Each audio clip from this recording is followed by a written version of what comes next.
Hello, friends. Welcome back to yet another airplane building video. You're probably bored of seeing these by now, but for some reason you keep coming back. Oh well. It's not for you. It's for me.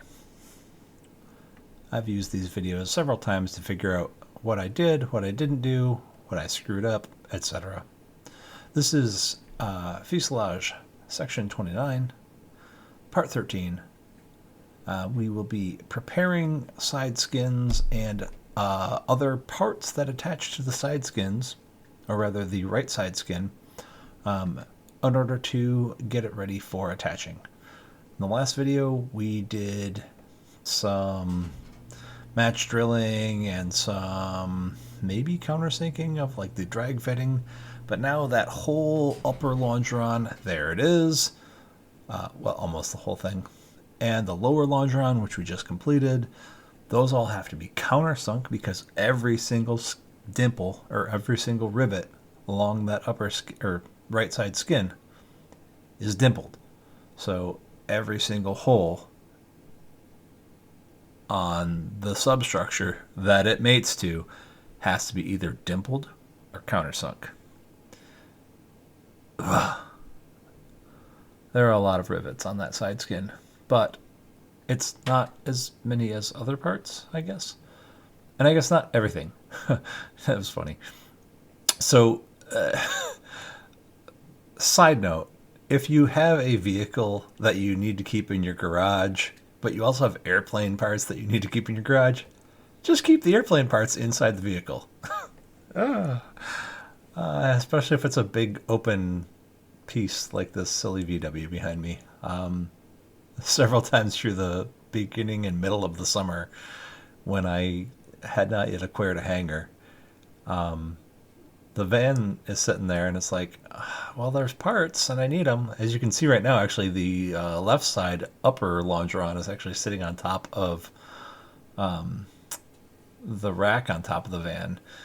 But there were a ton of parts sitting inside of that thing. And there probably still are as of this video. Not anymore because the whole thing's built now, but it is pretty funny. Like, well, good use of space. So yeah. All right. So what I'm putting together now are the sort of rear-ish pieces. These are all prepped for attachment, or they will be prepped for attachment. This is like if you're sitting in the pilot's or co-pilot's seat. These are like the armrest, the seat back, sort of not necessarily where the seat back's butt up against to, but like the ribs and stuff on the side in that area. And it's not really good not really a good way to see them in the video based on where I, so clumsily didn't put the camera. That's what I'm clicking back there now. So that's like that's actually behind the co-pilot side, coming into like the cargo area actually. But some of those pieces were for the roll bar attachment.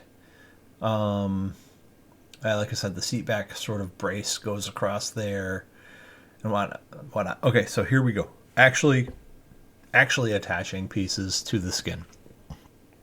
So the first two ribs there are in the cargo area. Those are just sort of like strengthening ribs. Oh, hey, it's my neighbor Nick's dad. He came over to see where the heck this all the racket. So those two pieces are for the cargo area. You don't put the bottom one fully on, so that way you can sort of attach it to the skin, or to the tail cone skin, and that comes later. The other part that I just did is that side plate and the drag fitting, and it's like they say you should back rivet that, but like you kind of can't. So it's really easy to accidentally have a flush rivet proud on the skin. And here I am drilling it out because I screwed it up. And if you're back riveting, as soon as you have one flush rivet that's even slightly proud of the skin, every single other one after that is going to be. So I don't know why the instruction called to do that. They want you to get a good finish on it, but just get a helper and do it that way. Because trying to back rivet this solo or whatever, it's not worth the hassle. I had to drill out probably 25% of the rivets in that drag fitting because I tried to back rivet them and I had a proud rivet or two, and then everything just sort of spiraled after that. Don't bother. Use the squeezer as much as you can. Have someone come help you, even if you've got to, temporarily cleco it to the rest of the fuselage. Do what you can. Don't bother trying to back rivet. Next time, we'll attach this to the fuselage. Maybe. Bye-bye.